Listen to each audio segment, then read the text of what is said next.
네, 오늘은 가난을 부르는 사람들의 특징에 대해서 얘기해 볼까 합니다. 뭐, 가난한 사람들의 특징이라고 봐도 되고요. 일단 이 사람들의 특징은 두 가지 특징을 갖고 있는데, 스스로를 가난하게 하는 사람, 그리고 이것까지만 하면 다행인데, 남들한테까지 가난을 전염하는 사람들이에요. 그래서 우리가 살면서 이런 사람들을 만나지 않는 것이 가장 중요합니다. 그럼 그 특징들 8가지를 한번 알아보도록 하겠습니다. 각자 특징에 맞게 제가 명언들까지 준비했거든요. 한번 보시죠. 우선 첫 번째는 그 짜투리 시간을 진짜 짜투리 취급하는 특징을 보입니다. 출퇴근 시간이 아깝다라고 입에 달고 살고, 멀리 살면은 출퇴근 시간이 길어지니까 그만큼 손해 아니냐라고 얘기들을 하는데, 그럼 손해가 안 되도록 버리지 않고 활용하면 되거든요. 한번 볼게요. 30분 출퇴근하는 사람이 지하철에서 유튜브 보는 거랑 60분 출퇴근하는 사람이 지하철에 책이나 뉴스, 뭐 경제뉴스 보는 사람이랑 어떤 사람이 더 시간을 낭비하고 있나요? 누가 인생을 더 버리는 중이라고 생각하세요? 당연히 전자라고 생각을 하겠죠.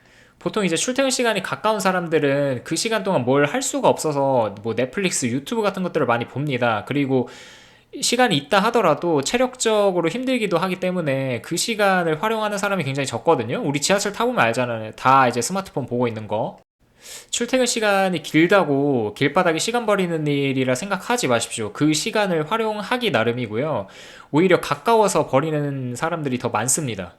따라서 이런 짜투리 시간을 잘 활용하자고요. 그 멀리 살면은 그만큼 길바닥에 버리는 시간들이 많기 때문에 그 버리는 시간을 진짜 버리지 말고 그 시간을 활용해야 됩니다.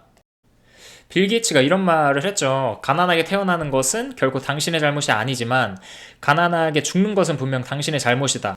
태어나는 건 어쩔 수 없기 때문에 주변 환경을 제가 바꿀 수가 없잖아요. 그래서 그건 어쩔 수 없는데 죽을 때까지도 너가 가난하다면 너가 인생을 잘못 살았다는 거거든요. 그러니까 그렇게 되지 않기 위해서 이런 짜투리 시간을 잘 챙겨야 됩니다. 이런 시간을 잘 챙기지 못해놓고서 나는 부자가 못 됐어 라고 말하는 거는 좀 맞지 않다라고 생각을 하고, 부자들은 이러한 시간들까지도 잘 챙겼기 때문에 그 자리까지 갈 수 있었던 거라고 생각을 해서, 내가 바뀌지 않고 태어난 환경을 탓하지 말라고 말씀을 드리고 싶습니다. 가난은 내가 만드는 거예요. 그리고 두 번째 특징은 자식 교육에 열과 성을 다한다는 점입니다. 한 달 교육비가 보통 50만 원에서 100만 원 가까이 뭐 이렇게 쓰는 가정들이 굉장히 많은데, 150등 하던 애가 100등 한다고 인생이 달라질까요? 공부 못하는 자식을 한 달에 50만 원, 100만 원 써가면서 어떻게든 학원 보내서 등수 올리고자 하는데, 저 정도 수준이면 인생 바뀌지 않습니다. 그냥 착하게 키우시면 돼요. 자식이 공부에 열의가 없거나 가망 없으면 안 시키는 게 100번 낫습니다. 그저 부모의 부족분을 아이에게 투영시키지 말자고요. 어, 내가 들으면 아는 대학, 혹은 하루에 그러니까 순수하게 공부만 하는 시간이 최소 9시간을 1년 동안 해본 적이 없다 싶으면, 자녀한테 공부하라고 막 잔소리하고 뭐 교육비에 이렇게 갖다 쏟으면서 그렇게 하지 말자고요. 왜냐면 당신도 좋은 대학 못 갔잖아요. 당신도 그렇게 공부 안 했잖아요, 하루에. 그러니까 자기 자신도 좋은 대학 못 가고 그렇게 하루에 몇 시간씩 앉아서 공부하지도 않았으면서 자식은 그렇게 하기를 바라면, 좀 그건 좀 안 맞는다라고 생각을 하고, 자식은 내 분신이거든요. 내가 어렸을 때 학창 시절에 했던 대로 그대로 나타납니다. 돌연변이가 나타날 거라는 꿈은 꾸지 않으셨으면 좋겠고, 그런 사람 뭐 가끔가다 있겠죠. 근데 그게 내 자식이다? 그럴 확률은 상당히 낮을 거라고 보고요. 본인의 머리 그대로 따라가고 본인이 학창 시절에 했던 그러한 습관 그대로 따라갑니다. 그래서 당신도 못 갖고 당신도 안 했으면서 자식한테 투영하는 거 안 했으면 좋겠습니다. 가난으로 가는 지름길입니다. 교육비에 그렇게 무자비하게 투입하는 거. 톨스토이가 이런 말을 했습니다. 가난의 고통을 없애는 방법은 두 가지다. 자기의 재산을 늘리는 것과 자신의 욕망을 줄이는 것이다. 전자는 우리의 힘으로 해결되지 않지만 후자는 언제나 우리의 마음가짐으로 가능하다. 그러니까 나는 잘 안 됐지만 내 자식만큼은 잘 되기 바래서 무리하게 교육에 쏟지 말라는 의미입니다. 그게 후자죠. 우리의 마음가짐으로 컨트롤이 가능합니다. 그리고 세 번째 특징은 어설프게 갑질하는 건데요. 제가 호텔 프론트에서 인턴을 했던 적이 있는데 그때 느꼈던 게 뭐냐면 스위트 방문하는 고객들이랑 스탠다드 오는 사람들이랑 뭐 거의 대부분 똑같지만 다른 경우도 꽤 있었거든요. 그게 뭐냐면 공통적이었던 게 스탠다드 오는 사람 중에 일부가 그냥 돈 던지고 성질이 급한 경우가 많았어요. 근데 스위트 오신 분들은 일단 기본적으로 되게 여유가 넘쳤고요. 그리고 스탠다드는 일부러 막 트집 잡고 막 자기의 마치 그런 뭐 권력이라고 해야 될까? 그거를 막 휘두르려고 하더라고요. 심지어 본인 실수임에도 불구하고 그 자존심 때문에 그걸 인정하기가 싫어가지고 일부러 어떻게든 막 트집을 잡아가지고 얘를 막 쥐잡듯이 진짜 막 잡거든요. 근데 스위트는 그런 거 없습니다. 굉장히 진짜 스위트해요. 괜찮다고 넘어가고요. 그래서 저는 그 프론트 직원으로서 이걸 좀 여실히 느꼈던 것 같아요. 진짜 돈이 많으니까 마음의 여유가 좀 많구나라는 걸 느꼈고 꼭 없는 사람이 더 하더라고요. 이거 진짜 다릅니다. 호텔 프론트에서 한번 일해보시면 진짜 알 거예요, 이거.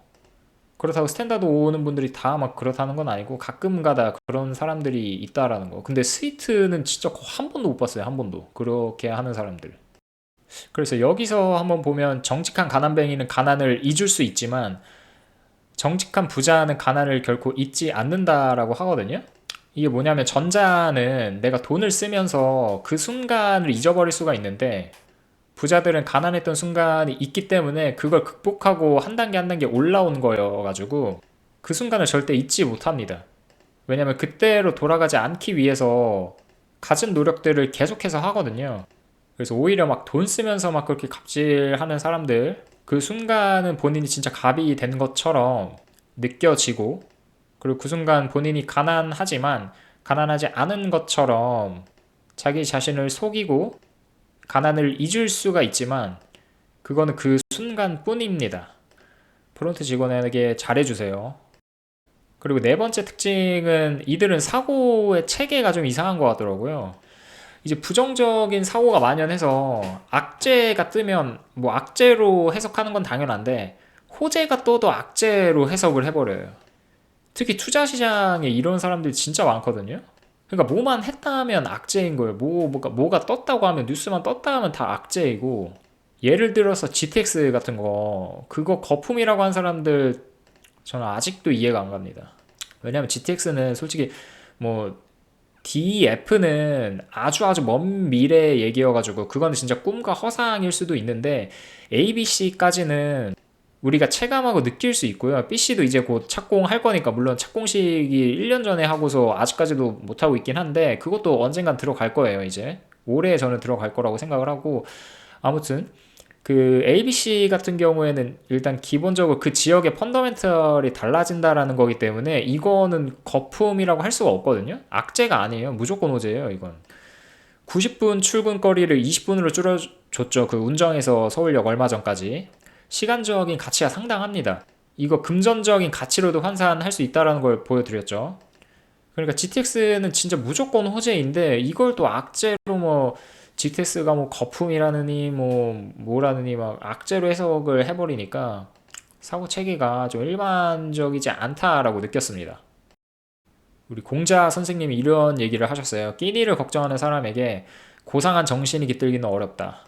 그러니까 부정적인 사고가 만연한 사람은 가난한 자이기 때문에 제정신이 아니라는 거거든요. 온정신이 깃들기 힘들다 라는 의미인데 진짜 이거 정확하다고 생각합니다. 제대로 정상적인 사고를 하지 못해요. 본인이 가난해서. 그리고 또 프란시스 베이컨이 이런 얘기도 했습니다. 부를 경멸하는 사람이 있다. 그것은 부자가 될 희망이 없기 때문이다. 부를 경멸하는 사람의 말을 믿지 마라. 부를 얻는데 실패한 사람이 부를 경멸한다. 본인들이 이제 가난에서 벗어나지 못하고 계속 그런 상태이고 남들은 부를 계속 쌓아가니까 본인은 실패하는데 저들은 계속 앞서 나가고 그러니까 경멸하게 되는 거거든요. 결국에는. 이건 뭐 악순환입니다. 계속 경멸하게 되고 그 다음에 또 부를 더 이제 못 쌓게 되겠죠. 그러면 그럴수록 상대적으로 많이 차이가 나게 되고 그럼 또 부를 가진 사람을 또 더 심하게 경멸하게 되고 악순환인 거예요. 이거. 부를 존경하고 존중하게 되지 경멸하지 않거든요. 결코 부를 이룬 사람이라면 그리고 그것을 쫓는 사람이라면 그것을 경멸한다라고 하면 그 사람은 이미 그것을 이루는데 실패했거나 실패했다라는 거, 아니면 실패할 예정이라는 거를 명심하셨으면 좋겠습니다. 다섯 번째 특징은 실리보다 체면을 중시한다라는 건데, 혹시 여기 뭐 아랫사람한테 먼저 인사하는 사람 있어요? 회사나 뭐 다른 곳에서? 혹시 인사를 받으려고만 하지 않으셨나요? 이런 사람들 꽤 봤거든요.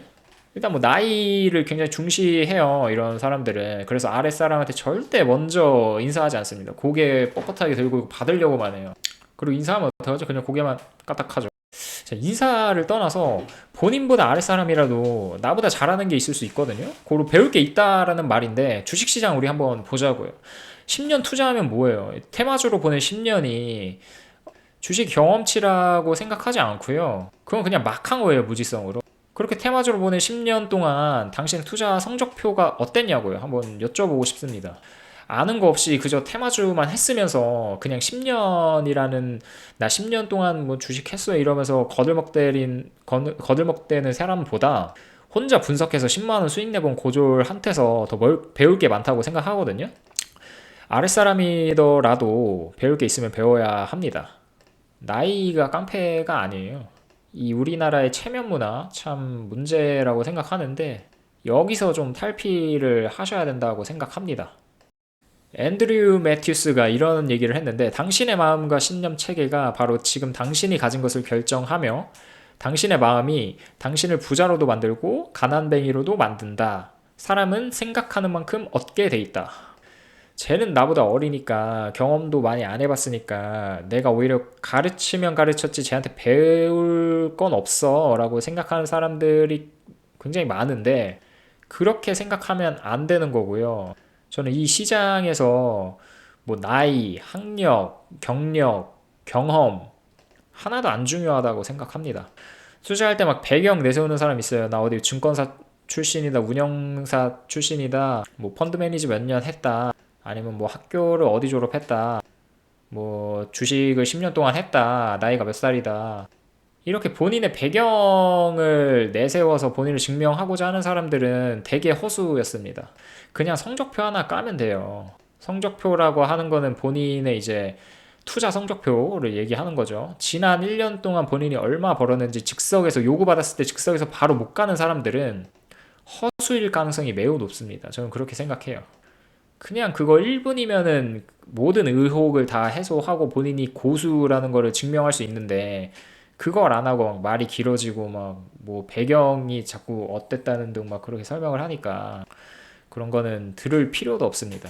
그러니까 본인이 갖고 있는 신념 체계와 사고가 본인을 부자로도 만들고 가난뱅이로도 만드는 거라서 아랫사람이라 하더라도 배울 수 있는 점이 많다라는 거를 인지했으면 좋겠습니다.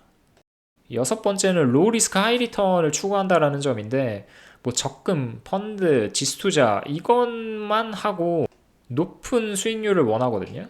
이거 외에도 뭐 길 가다가 지주택 홍보물 같은 거 많이 봤잖아요. 그 플랜카드 이렇게 뭐 있는 거, 뭐 5천만 원 투자하면 집 하나를 서울에 뭐 6억짜리를 가질 수 있다라느니, 그러니까 최대한 안정적으로 하길 원하고 내 자산을 잃는 거는 너무 싫고, 근데 또 이제 고수익률은 얻고 싶고, 이런 이제 특징들을 갖고 있는데, 최소 미들 리스크 미들 리턴을 추구해야 인생이 바뀐다고 생각합니다.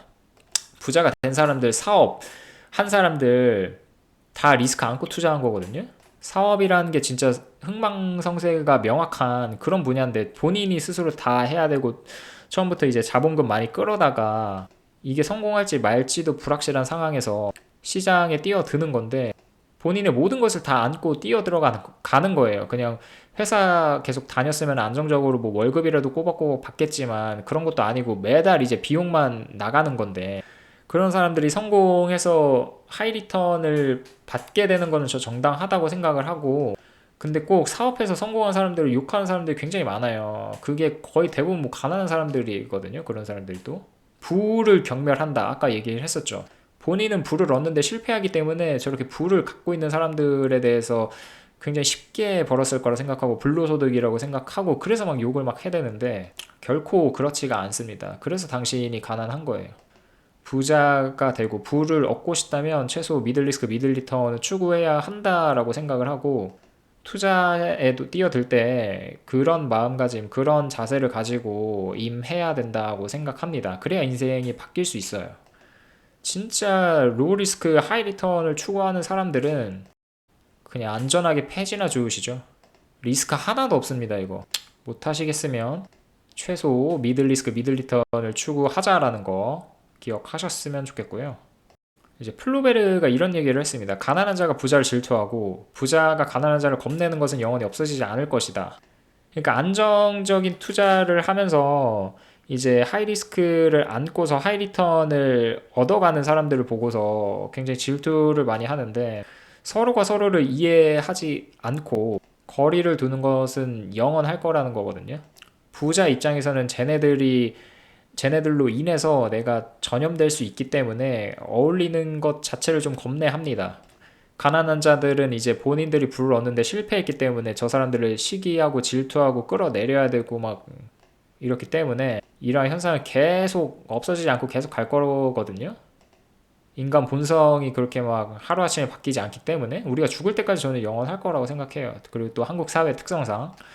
그래서 이 가난에서 벗어나고자 한다면 그 사람들을 질투하고 시기하고 할 게 아니라 좀 배우고 어떻게 하면 저렇게 올라갈 수 있었지? 하고 스스로 생각하고 공부를 해야 돼요. 그들한테서 얻어내야 되고. 또 탈무드가 이런 얘기를 했어요. 동물은 자기와 같은 종류의 동물들과만 생활한다. 늑대가 양과 섞일 리는 없고 하이에나가 개와 섞일 수가 있을까? 부자와 가난뱅이도 그와 마찬가지이다. 절대 부자와 가난뱅이는 같이 섞일 수가 없거든요. 서로를 경계하고 멀리하기 때문에 같이 어울릴 수가 없는 존재입니다. 부자 입장에서는 너무 손해예요.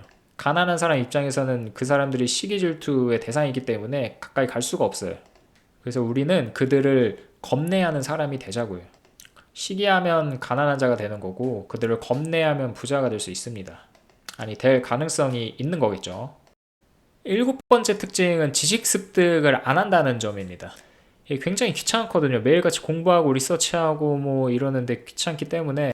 그리고 그걸 한다라고 해도 본인의 투자 성과가 더 나아질 거라고 생각도 못하고, 그래서 뭐 유튜브 보고 넷플릭스 보고 뭐 이러거든요.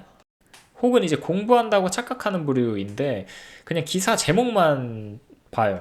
뭐 내용도 제대로 안 보고 그냥 기사 제목만 보고 마치 공부했다라는 자기 위안 같은 거를 얻기도 하고 그렇게 착각하기도 해요. 근데 이런 거는 공부가 아니고요. 뭐 내용이 남는 게 없죠. 그리고 이걸 나중에 물어본다 하더라도 깊이 있게 답하지 못합니다.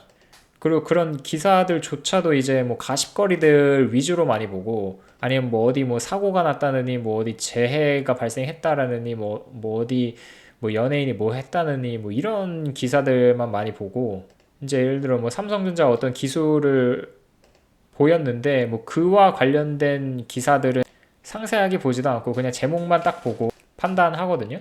그러니까 발전이 없는 거예요. 깊이 있게 알지도 못하고 깊이 있게 얘기를 못합니다. 그래서 명심보감에서 이런 얘기를 했어요. 가난하게 살면 번화한 저작거리에 살아도 서로 아는 사람이 없다. 부유하게 살면 깊은 산골에 살아도 먼 곳에서 찾아오는 친구가 있다. 지식 습득이 부로 가는 길이라고 생각하거든요.